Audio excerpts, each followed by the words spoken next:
Edit. Partner. Does not have to be a wife. It can be anyone who is your partner in life. Story 1. I get along with my in-laws. They are good people and I do not have a problem with them. With that being said, I do not want to spend every weekend with them. Before I met my wife, I spent most of my free time alone, and there are many weekends when I literally do not want to leave the house or see anyone. She knows I need my alone time and understands it. I just do not think she knows the extent to which it goes. Story 2. I know you love your parents, but you should really tell them when you don't like something or don't want to do something so we can stop eating bad meals and going to events we don't want to go to. Learn to say no or express when you don't like something. Story 3. She needs to actually tell me what is wrong. We have had too many arguments about this. She just keeps things bottled up until she gets frustrated. I cannot tell her because I have said this so much already and she just does not listen. Story 4. Your family takes advantage of you because of your inability to say no. Guilt issues are real and debilitating. She can say no to me all day long, however. We have been together for almost 20 years, and I never met her parents.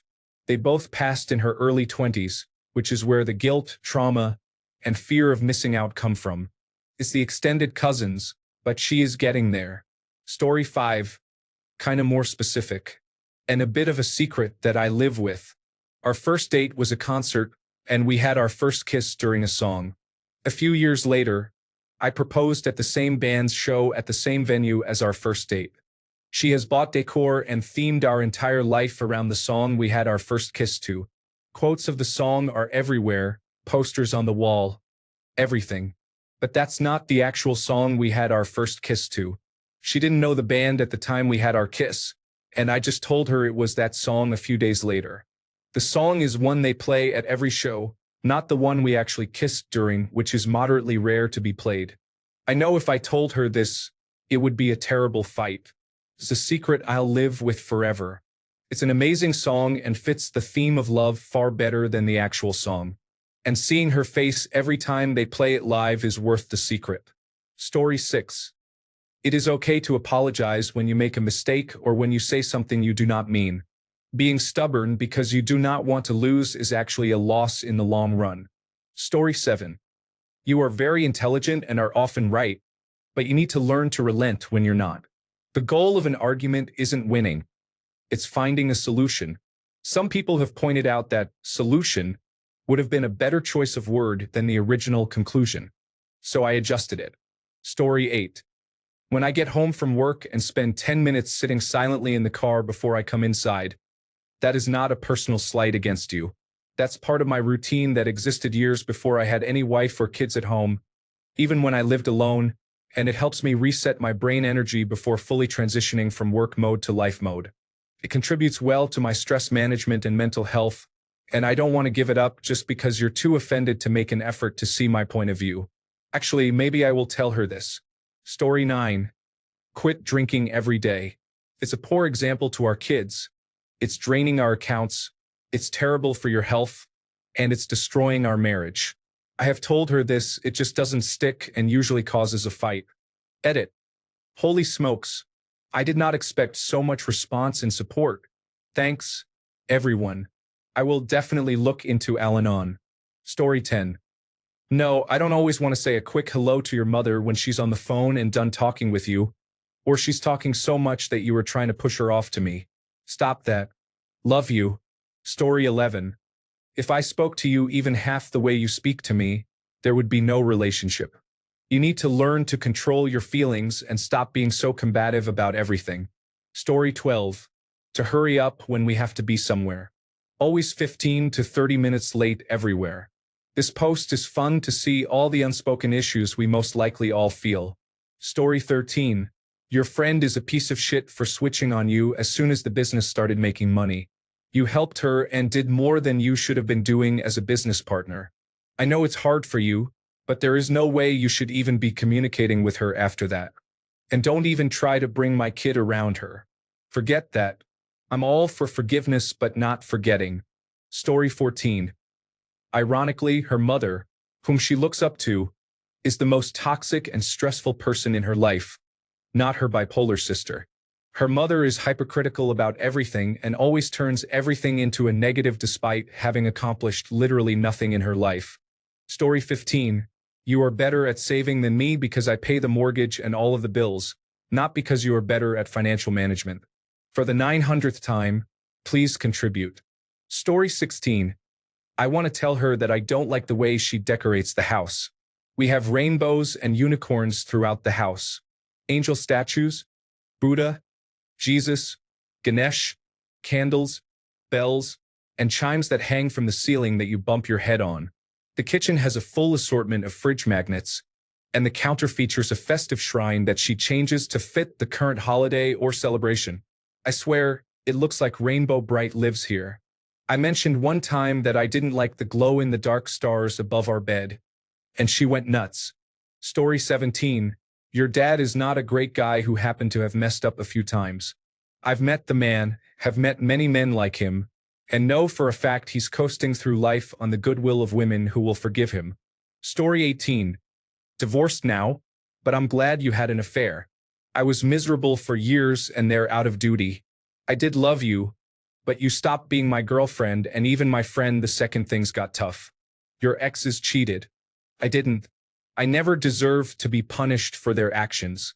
In the 10 years we were married and all of this subsequent time, you've never taken responsibility for a single thing between us. And finally, you didn't win the divorce.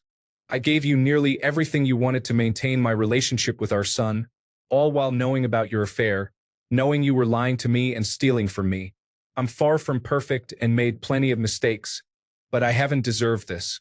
Story 19. You're not always right, and it hurts when you yell at me for past trauma I had nothing to do with. Edit. So this post was my way of venting what should have been a fun first anniversary since getting married last year. I wasn't expecting this much of a response. Nonetheless, 2 gold medals, thanks. Edit 2. Makeup sex feels amazing. Story 20. When I get a pay rise that significantly raises the ability to provide for our family, and all I get in the way of acknowledgement is okay, that hurts more than any physical pain I've ever known. I just want you to be proud of me. Edit. Thank you, everyone, for the lovely replies. I added this before going to bed last night and woke up to some very generous people. Story 21. That my son is much closer to me, not because of some kind of male bonding that exists only in your head, but because I have spent thousands of quality hours with him since he was little and had many dozens of important conversations about the things going on in his life along the way. He enjoys my company and completely trusts me. He sees that you want all the rewards of being a mother, but that you have not put in 10% of the effort that I have, and just expect him to love and obey you. That's why your relationship with him is more difficult, and why you sometimes feel like a third wheel. Stop blaming me for being a good dad, and work on your relationship with him. Create some nice experiences and memories, and the affection between you will grow. Story 22. I hate living in what is turning into a hoarder house. You can have stuff, but it does not have to be on display in a big jumbled mess. You have shown our daughter it is okay, and now she is worse than you. Story 23. I honestly hate that she seems to think I sometimes exist purely for her entertainment. Like it's my job to make sure she's always smiling and laughing. I'm not responsible for your overall happiness, and the codependency issue has been wearing me down. Get some damn hobbies. Story 24. I love you. You are amazing. But please stop creating crime scenes in our toilet bowl. Eat more fiber. Use the deodorizing spray sitting on top of the tank, and figure out when you need to flush a second time. You are smarter than me. None of these activities are difficult. Story 25. So, the fact that you are letting this other guy that you have known for years send you explicit and suggestive messages and not shutting it down is not emotional cheating? Now ex-fiancé. Story 26. I wish your mom would either stop drinking or just drink herself to death. My mother-in-law is a severe alcoholic who treats my fiancé and her siblings terribly. She got physical when I wouldn't let her hold my son, and I had to do what I had to do to keep my son safe since I was holding him when she attacked me. Thank God I learned how to fight with just my legs. I hate that woman and wish she'd either get better or just die. Story 27. When leaving an event or gathering, there's no need to give a goodbye tour. also known as having lengthy conversations with people when we're trying to leave. Just say, hey, we're leaving. Goodbye. And call it a day. Story 28. Please stop spending so much money on the constant vacations, trips, gifts, and restaurants. We are trying to save enough money for the down payment on a house. Story 29. You are depressed lately because you stay up super late doom scrolling social media. Quit comparing yourself to them and go to bed at a reasonable hour. You will feel better. You will quit being too tired for the gym or other activities and then quit being depressed that you did not go to the gym or do other activities. But I know better than to offer up that type of advice. Story 30. Even though I love her, your mom is annoying. Your best friend is very annoying. Your hair in the shower is grosser than me leaving a towel on the floor. Just because you drive the speed limit does not make you a safe driver, and just because I speed a little does not make me a bad driver. Story 31. Negative space is furniture or a luxury, or whatever you need it to be to appreciate it. My God, we don't need side tables and tchotchkes everywhere. And put away all the bags of stuff taking over all the open corners. Story 32. I used to write something sad in these threads, but I left her this summer. It was hard. Sharing the kids, selling the house, crushing her illusions and dreams. But for the first time in a decade, I have internal peace and I am happy. But off topic, just had to share it. Story 33. I don't need you to co-pilot my car when we go places. You don't go further than 20 kilometers from our house in your car. I travel the whole country in this same car. I do 70,000 kilometers a year, you do 7,000. I never comment on your driving. You are constantly analyzing mine. I've never had one accident, you've had two. You complain when I drive near the speed limit on motorways. You want me to drive 30 kilometers per hour below it. That's more dangerous than driving 10 kilometers per hour over the limit. And I'm not driving too close to the center line. You only think that because you are on the wrong side of the car. And no, a driving holiday in continental Europe would not be fantastic. It would be a nightmare because I'd be ready to confront you after the first 50 kilometers.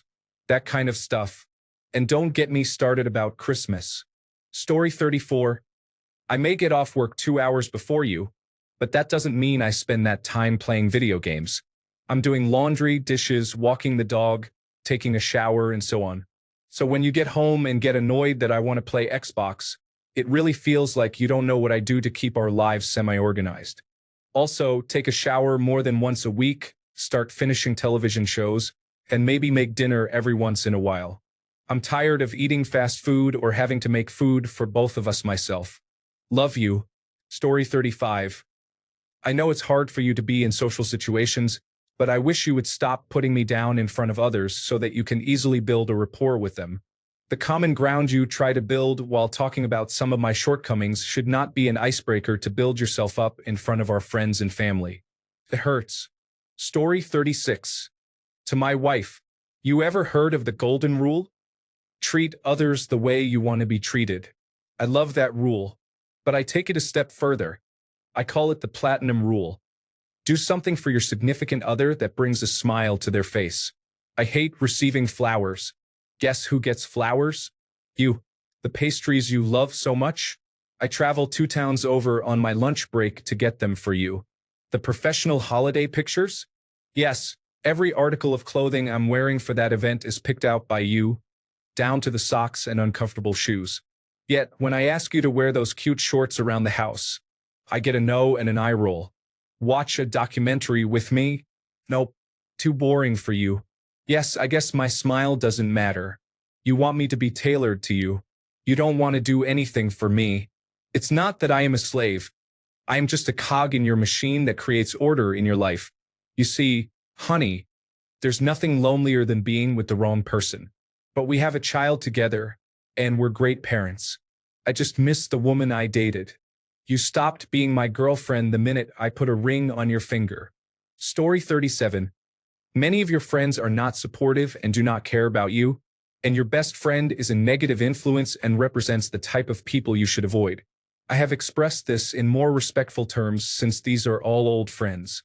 My partner is gradually starting to notice the warning signs, but she thinks she can help them because she believes in the good that is within them. They all live in different states, so I do not have to deal with it much, but it consumes her mental energy. Story 38. If I don't want to have sex, it doesn't mean I don't love you. I am not a machine. Sometimes I don't feel like it either. Don't make me feel bad because my feeling sad also extends to my penis. Story 39. Edit. I really thought my words wouldn't matter. I just wanted to get this out of my head. That said, I greatly appreciate all the love and support. I should really be thanking all of you, not her, so thank you. Thank you. I did spend 8 months in the hospital every day, followed by a year of nursing you back to health, only for you to throw it away by drinking again. The hospital stay was your fault. I took care of everything and everyone. I gave you my time while my father was dying. When he finally passed, you treated me terribly. Everything was about you and I couldn't mourn. But worst of all, you lied about all of it. You left me, came back when you got desperate, and then left me again. What was that? I took you in but was better prepared for your lies. I have it all documented. Video, audio, you had no idea. In the end, it didn't even matter. You took me for $500,000. You had abused me to the point that I was terrified being around you. The thing that hurt the worst is how much your kids hated me in the end. You made them into flying monkeys spewing hatred without even knowing what happened. I covered for you all the time. That was my mistake. Took everything I had to leave. Went bankrupt. Lost my friends and family over you. I'm 2 years into recovery because apparently you can become addicted to a person. But I'm free now. I used you the way you used me. I knew you would threaten to end it like you always do. I was ready for it. I packed and left within 8 days of you threatening me that last time. And that look on your face when I just accepted the breakup. So satisfying. Now you're living on your mom's couch, and I am way better off without you. So, thanks for the lesson. Thanks for the pain. Thanks for showing me just how cold someone can be. Thanks for lying in therapy. Thanks for stealing from me. Thanks for breaking me in ways I couldn't understand. I learned so much from you.